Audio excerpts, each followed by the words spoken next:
Saudara-saudari terkasih di dalam Tuhan Yesus Kristus. Shalom, salam sejahtera dan berkah dalam. Kami, di Pendalaman Iman Katolik Online, menyadari di antara kita semua umat seiman dalam Tuhan Yesus Kristus. Banyak yang tidak sempat ataupun kurang tertarik untuk membaca Alkitab, maka dari itu kami memberikan rangkuman intisari isi masing-masing kitab per kitab dari Alkitab sesuai judul yang tertera di bawah ini. Maka diharapkan kita dapat memahami isi dalam masing-masing kitab tersebut. Selamat menyimak. Konsep tentang surga dan bumi adalah cara untuk menjelaskan tentang kediaman Allah dan kediaman kita. Saya mengerti betul seperti apa kediaman kita ini. Kita tinggal di sini ada pepohonan, sungai-sungai, dan pegunungan. Tapi pemahaman saya tentang kediaman Allah itu agak sedikit kabur. Dan yang kita dapatkan dari Alkitab adalah berupa gambaran yang sebenarnya mencoba membantu kita memahami kediaman Allah yang pada dasarnya sulit untuk kita pahami. Jadi ini adalah dua jenis tempat yang sangat berbeda. Iya, sifat alami kedua tempat ini berbeda.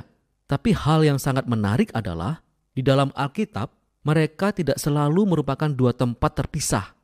Tapi coba pikirkan surga dan bumi sebagai dimensi yang berbeda yang dapat tumpang tindih di tempat yang bersamaan. Nah, kita banyak sekali berbicara tentang pergi ke surga setelah kita meninggal. Tapi konsep tentang surga dan bumi yang saling tumpang tindih ini jarang dibicarakan. Yang sebenarnya agak aneh karena kesatuan surga dan bumi adalah inti cerita dalam Alkitab. Bagaimana pada mulanya mereka pernah sepenuhnya bersatu, lalu terpisah, dan bagaimana Allah sedang menyatukan mereka kembali sekali lagi. Nah, mari kita kembali ke awal di mana surga dan bumi tumpang tindih seutuhnya. Ya, ini adalah penjelasan Alkitab tentang Taman Eden. Itu adalah tempat di mana Allah dan umat manusia diam bersama dengan sempurna, tanpa pemisah, dan manusia kemudian bermitra dengan Allah dalam membangun bumi yang indah dan sebagainya. Tapi sebagai manusia, kita ingin melakukan banyak hal dengan cara yang berbeda. Kita ingin Allah keluar dan menciptakan sebuah dunia yang terpisah darinya. Ya, jadi kita punya dua tempat sekarang. Dan Alkitab sebenarnya menggunakan berbagai kata dan frase untuk menyebut kedua tempat ini dan untuk membuat perbedaan yang jelas. Oke, tadi Anda berkata bahwa kedua tempat ini bisa tumpang tindih. Nah, coba tolong jelaskan bagaimana hal itu bisa terjadi. Disinilah kita harus mulai bicara tentang bait suci. Karena dalam Alkitab, kita mengalami hadirat Allah dengan pergi ke bait suci. Disitulah di mana surga dan bumi tumpang tindih. Nah, ada dua jenis bait suci yang dijelaskan dalam Alkitab. Pertama adalah tabernakel, yang pada dasarnya merupakan sebuah tenda yang didirikan oleh Musa. Kedua adalah sebuah gedung yang megah yang dibangun oleh Salomo. Dan bait suci ini dihiasi dengan hiasan berbentuk pohon buah-buahan dan bunga-bunga, patung malaikat, berbagai jenis emas, perhiasan, dan sebagainya. Dan semuanya ini dirancang untuk membuat kita serasa kembali lagi ke Taman Eden. Dan di pusat dari bait suci ini adalah sebuah tempat yang disebut Ruang Maha Kudus, pusat di mana hadirat Allah berada. Sekarang kita bisa kembali bersama dengan Allah lagi. Tapi tunggu dulu, karena bait suci ini juga menciptakan sebuah masalah. Jadi, tempat Allah itu penuh dengan hadiratnya, kebaikan, keadilan, dan keindahan. Sedangkan tempat manusia penuh dengan dosa dan ketidakadilan, serta keburukan yang ditimbulkannya. Jadi, bagaimana kedua tempat ini bisa saling tumpang tindih jika mereka sangat berbeda dan bertentangan satu sama lain?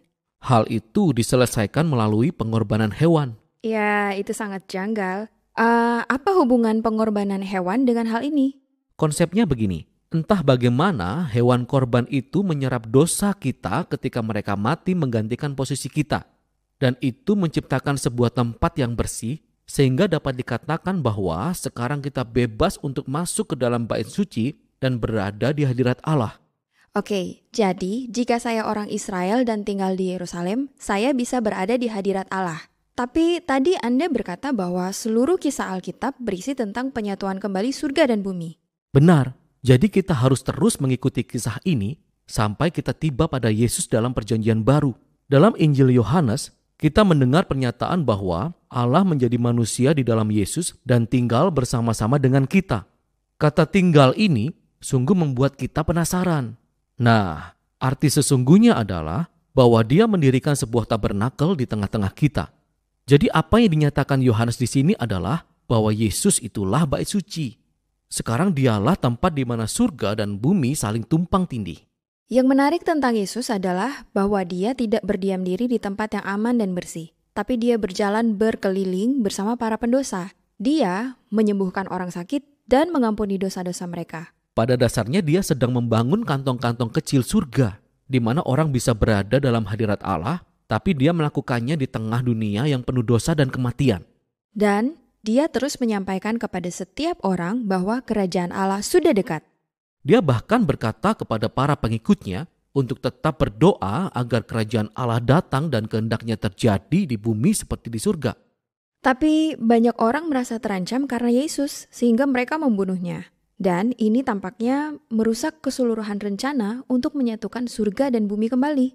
Namun kita harus kembali ke adegan yang lebih awal dalam kisah Yesus ketika Yohanes Pembaptis melihat Yesus dan berkata, "Lihatlah anak domba Allah yang menghapus dosa dunia."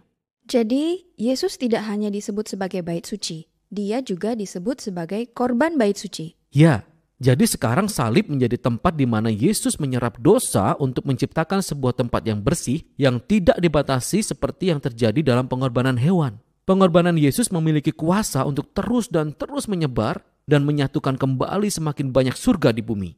Dan semua ini sangat luar biasa, tapi juga meninggalkan sebuah pertanyaan besar dalam pikiran saya, yaitu apa yang terjadi ketika saya meninggal? Tidakkah saya hanya terbang ke kediaman Allah untuk bersama Yesus? Ya, jadi beberapa kali dalam Perjanjian Baru, kita belajar bahwa orang Kristen akan bersama Yesus di surga setelah dia meninggal. Tapi itu bukanlah fokus dari kisah Alkitab. Fokusnya adalah pada bagaimana surga dan bumi sepenuhnya bersatu kembali melalui Yesus dan akan dipersatukan dengan seutuhnya suatu hari nanti ketika dia kembali. Jadi dalam kitab Wahyu, kita mendapat gambaran yang indah tentang Taman Eden. Sekarang dalam bentuk sebuah kota yang masuk mengakhiri zaman dosa dan kematian dengan menebus seluruh sejarah umat manusia dalam sebuah ciptaan baru. Sehingga kediaman Allah dan kediaman manusia bertumpang tindih sekali lagi.